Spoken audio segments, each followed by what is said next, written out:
दोस्तों नमस्कार, आप सभी का स्वागत आपके अपने YouTube channel RNS education news में। दोस्तों इस वीडियो में बात करने वाले हैं बहुत बड़े अपडेट्स की। जो गहलोत सरकार की कैबिनेट बैठक थी, मंत्रिपरिषद की बैठक थी, उसमें कुल 63 अहम फैसले लिए गए हैं। यानी कि सरकार के द्वारा कुछ नए प्रस्तावों को मंजूरी दी गई है, जिसमें राजस्थान सिविल सेवा पुनरीक्षित वेतन नियम 2017 में संशोधन को मंजूरी दी है। बीडीओ को मिलेंगे प्रमोशंस के अवसर। ईडब्ल्यूएस को आयु सीमा में छूट, एक भर्ती रह गई थी जिसमें छूट नहीं दिया गया था, इंजीनियरिंग सर्विसेज की वो भर्ती है। इसके अलावा कोविड काल में जो बच्चे अनाथ हो गए थे उनको बड़े होने पर नौकरी मिलेगी, इस प्रस्ताव को भी मंजूरी दी गई है। इसके अलावा चिकित्सा विभाग से जुड़े हुए भी 3 निर्णय किए गए हैं, जिसमें चिकित्सा विभाग की एक भर्ती की योग्यता में कुछ संशोधन किया गया। क्या वो फैसले हैं उनको एक एक करके बताते हैं। पूरा कंप्लीट जो वीडियो है आप लोग जरूर देखिएगा, आपको अच्छा लगे अपने दोस्तों के साथ इसे शेयर भी कीजिएगा। सबसे पहले दोस्तों यहाँ पर देखिए, मुख्यमंत्री अशोक गहलोत की अध्यक्षता में मुख्यमंत्री आवास पर राज्य मंत्रिमंडल की बैठक आयोजित हुई और इसमें टोटल 63 प्रस्तावों पर मोहर लगी है। इसमें शैक्षणिक, सामाजिक और आर्थिक विकास के लिए 200 से अधिक सामाजिक संस्थाओं को भूमि आवंटन का बड़ा लक्ष्य लिया गया है, फैसला लिया गया है। 200 जो संस्थान हैं जो शैक्षणिक, सामाजिक और आर्थिक विकास के लिए राज्य में काम कर रहे हैं, उनको भूमि आवंटन की जाएगी। इसके साथ ही कोरोना में अनाथ हुए बच्चों को सरकारी नौकरियों के लिए भी नियमों में संशोधन किया गया है। मंत्रिमंडल ने राज्य के कर्मचारियों के पदोन्नति अवसर बढ़ाने और वेतन विसंगतियों को दूर करने के प्रस्ताव का भी अनुमोदन किया है। तो 200 से अधिक संस्थानों को भूमि आवंटित की जाएगी जो प्रदेश भर में शैक्षणिक उत्थान, सामाजिक और आर्थिक विकास के लिए काम करते हैं। रियायती दरों पर ये इनको भूमि आवंटन उपलब्ध कराया जाएगा।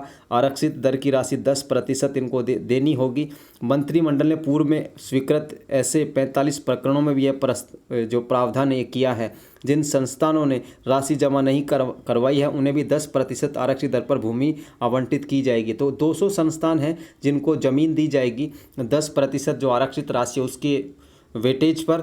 इसके अलावा जो ये संस्थान हैं इनमें देखिए, जयपुर में 29 हैं, जोधपुर में 44, उदयपुर में 27, इस तरीके से संख्या दी गई आप लोगों के सामने। 200 से ज़्यादा हैं, 45 पहले के हैं, तो 250 के करीब जो संस्थान हैं इनको ये भूमि जो है आरक्षित दरों पर उपलब्ध कराई जाएगी। साथ ही अन्य प्रकरणों में भारतीय सेना, railway, power grid, Sikar transmission limited और विभिन्न संस्थानों को भी आरक्षित दर पर भूमि आवंटन का निर्णय यहाँ पर लिया गया। और दोस्तों एसीपी यहाँ पर योजना में कार्मिकों को पदोन्नति के अवसर मिलेंगे और जो पुनरीक्षित वेतन नियम 2017 उसको संशोधन को मंजूरी दे दी है। इसे चतुर्थ श्रेणी सेवा, मंत्रालयिक सेवा, अधीनस्थ सेवा और राज्य सेवा के समस्त कार्मिकों को 9/18/27 की संतोषजनक सेवा पूर्ण करने पर एसीपी योजना के अंतर्गत पदोन्नति पद का वित्तीय उन्नयन देय होगा। यानी कि इनको जो चतुर्थ श्रेणी मंत्रालयिक सेवा और अधीनस्थ सेवा के जो कर्मचारी हैं उनको यहाँ पर 9, 18 और 27 सेवा की जो नौकरी है, साल की नौकरी करने पर अगली जो पदोन्नति का जो वेतन है वो यहाँ पर देने का निर्णय किया गया है। वर्ष 1992 के चयनित वेतनमान संबंधी आदेश की तर्ज पर यह प्रावधान किया गया है साथियों। तो देख सकते हैं ये बड़ा निर्णय है कर्मचारियों के हितों के लिए। वर्तमान में चतुर्थ श्रेणी, मंत्रालयिक सेवा, अधीनस्थ सेवा और एकल पदों में सेवाओं के कार्मिकों को उक्त सेवा अवधि पूर्ण करने पर आगामी पे लेवल में एसीपी का लाभ यहाँ पर दिया जा रहा था। वहीं इस संशोधन से अब राज्य सेवा के अधिकारियों को 10, 20, 30 के स्थान पर 9, 18, 27 वर्ष की सेवा पर पदोन्नति का पे लेवल प्राप्त हो सकेगा। यानी कि जो 10, 20, 30 था उसको 9, 18, 27 किया है। एक साल का यहाँ पर अंतर किया है इन्होंने, और इसमें 2 साल का यहाँ पे जाके 3 का हो जाता है। कोविड के कारण जो अनाथ बच्चे हो गए थे उनको वयस्क होने पर, जवान होने पर नौकरी दी जाएगी। विभिन्न सेवा नियम इसके लिए संशोधन किया है। इसमें जैविक अथवा दत्तक ग्रहण करने वाले माता पिता की मृत्यु कोविड के कारण 31 मार्च 2023 इससे पहले हो चुकी है।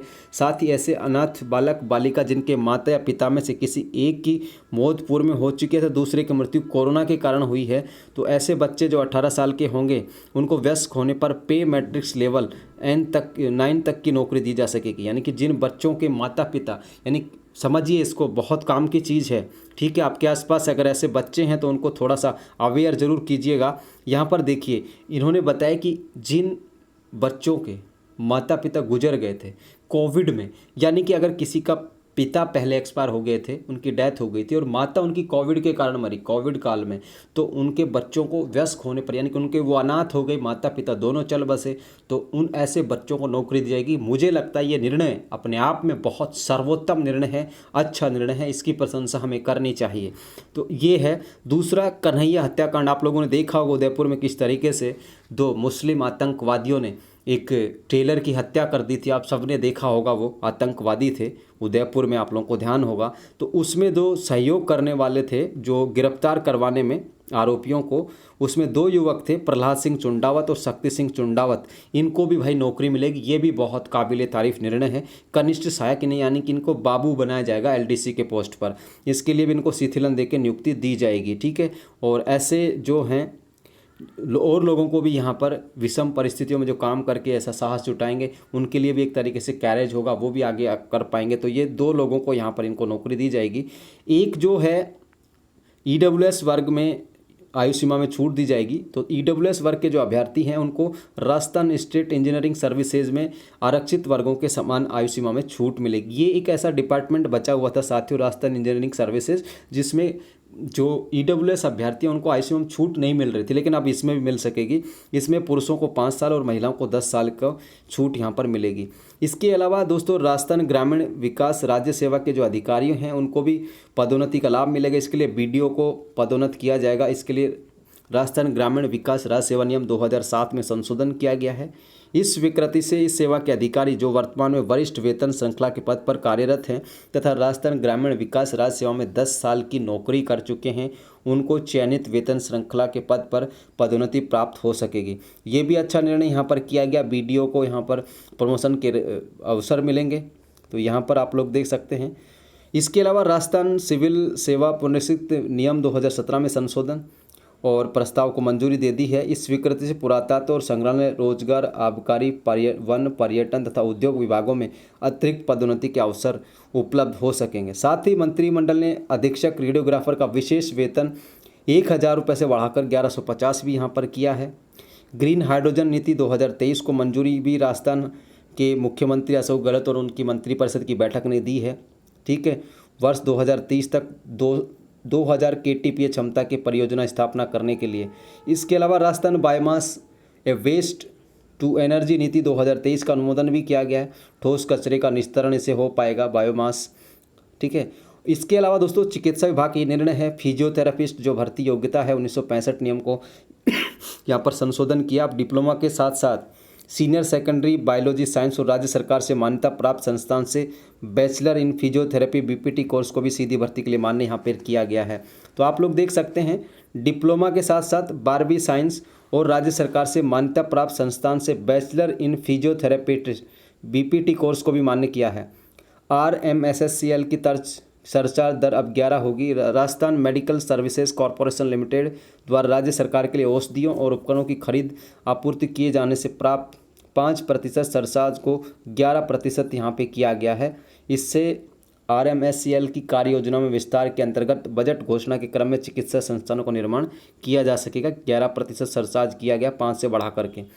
RDPL जो कंपनी का जो संचालन अब राज्य सरकार करेगी।